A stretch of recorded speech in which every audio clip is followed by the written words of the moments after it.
नमस्कार, super India news TV में आपका स्वागत है। मैं हूं राजेश आर्य। आइए देखते हैं आज का विशेष समाचार। विशेष वही समाचार जिसके विषय में आजकल आप कमेंट कर रहे हैं और मुझे बार बार फ़ोन करके या लिख कर भेज रहे हैं कि राजेश जी, आपके समाचारों में कई बार बहुत लंबे समय तक एक ही मुद्दा छाया रहता है।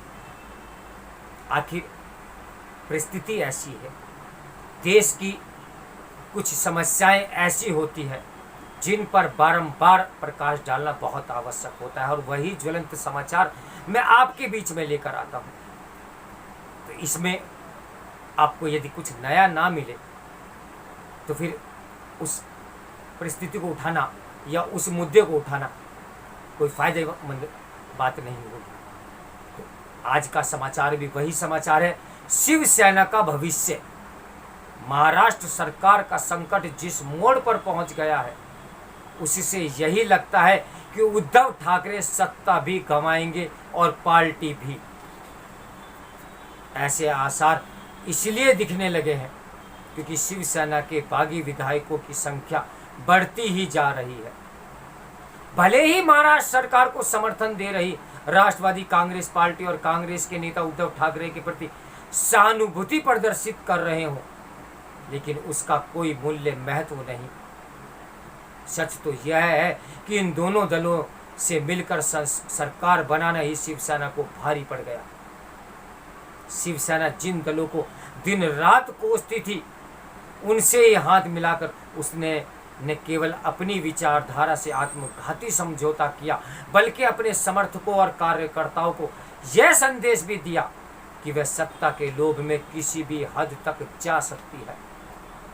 शिवसेना ने सत्ता पाने के लिए अपनी विचारधारा का जैसा परित्याग किया उसकी मिसाल मिलना बहुत मुश्किल है। इसके बुरे परिणाम सामने आते ही है और आने ही थे। शिवसेना खुद को हिंदुत्व का ध्वजवाहक बताती थी, लेकिन वह राहुल गांधी की ओर से हिंदुत्व पर हमले को सहन करती रही। भले ही राहुल हिंदुत्व पर हमले के जरिए भाजपा पर निशाना साध रहे हों, लेकिन इससे सबसे ज्यादा क्षति शिवसेना को ही उठानी पड़ी। जैसे शिवसेना के पास इस प्रश्न का कोई उत्तर नहीं कि उसने हिंदुत्व पर लगातार प्रहार करने वाली कांग्रेस के समर्थन से सरकार बनाना क्यों पसंद किया, उसी तरह कांग्रेस नेतृत्व के पास भी इस तरह का कोई सवाल का जवाब नहीं कि आखिर उसे शिवसेना यकायक सेकुलर कैसे नजर आने लगी। महाराष्ट्र विकास आघाड़ी सरकार रहे या जाए, ये सवाल न तो शिवसेना का पीछा छोड़ने वाले हैं और न ही कांग्रेस का। जहां तक राष्ट्रवादी कांग्रेस पार्टी की बात है तो यह पता करना ही कठिन है कि उसकी विचारधारा है क्या। यह समझा जाना चाहिए कि ऐसे दल खुद को विचारधारा आधारित राजनीतिक संगठन नहीं कह सकते जो उसके प्रति कोई निष्ठा न रखते हो। ऐसे दल देर सवेर न केवल बिखराव से ग्रस्त होते हैं बल्कि अपनी साख भी गंवाते हैं। दुर्भाग्य से देश में ऐसे दलों की अब कमी नहीं जिनकी विचारधारा जानना कठिन है, क्योंकि ऐसे दलों में कांग्रेस भी शामिल हो गई है। इसीलिए उसके दुर्दिन खत्म होने का नाम नहीं ले रहे हैं। महाराष्ट्र के राजनीतिक संकट का एक सबक यह भी है कि आने वाले समय में परिवारवादी राजनीतिक दलों के लिए कठिनाई बढ़ने वाली है। इसकी अनदेखी नहीं की जा सकती कि शिवसेना में बगावत का एक कारण उद्धव ठाकरे की ओर से बेटे आदित्य ठाकरे को अपने वरिष्ठ नेताओं से कहीं अधिक प्राथमिकता देना भी है।